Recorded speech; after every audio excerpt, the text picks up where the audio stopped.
about what happened that night. There's a much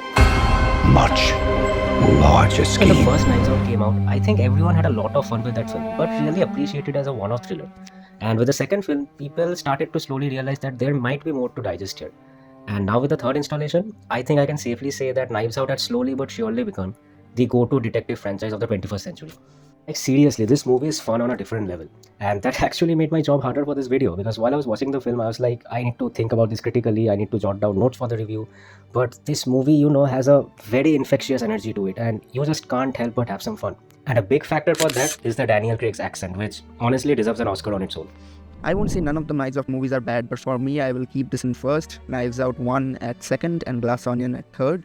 It was the favorite of the three for me because of this allegory of religion and atheism which they put in this film, and that was totally up my alley.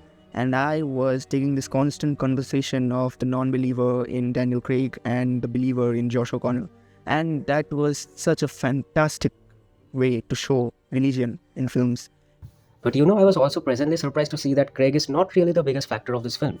I mean, yes, the Knives Out film has always been about the ensemble cast, but this film in particular gives Josh O'Connor a lot to do. And of course, he knocks it out of the park. And we have seen Josh O'Connor in a lot of films recently, like The Challengers, The Mastermind. But in this film, you really feel like you're watching a star being born. One more aspect I loved about this film was the direction of the lighting. Whenever the camera wants to show that God's power is falling upon them, the light comes and makes a silhouette and a God light behind the characters, and that was brilliant. Yeah, I do admit I had a lot of fun with this film, but I also have some critics of mine. The biggest one being that this film doesn't really manage to make use of its ensemble cast, maybe not as great as the last two. But to start with the performances, everyone did a fantastic job.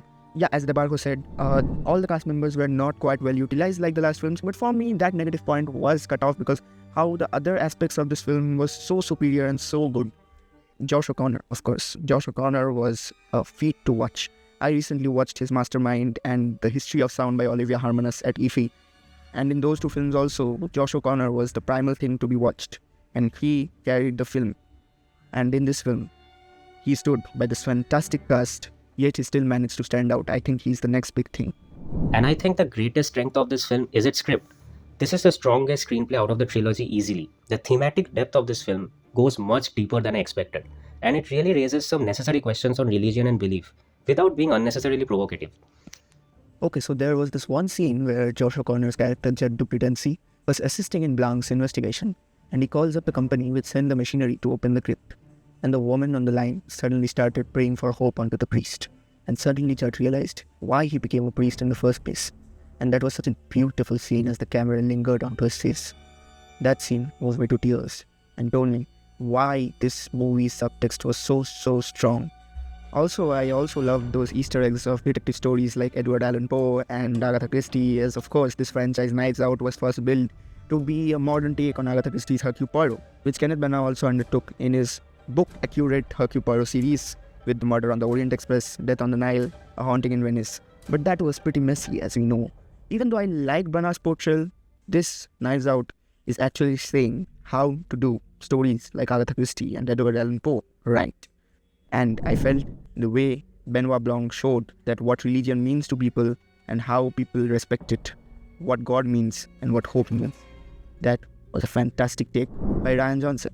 And I also believe that Rian Johnson is like one of the most hated directors for his franchise film of Star Wars.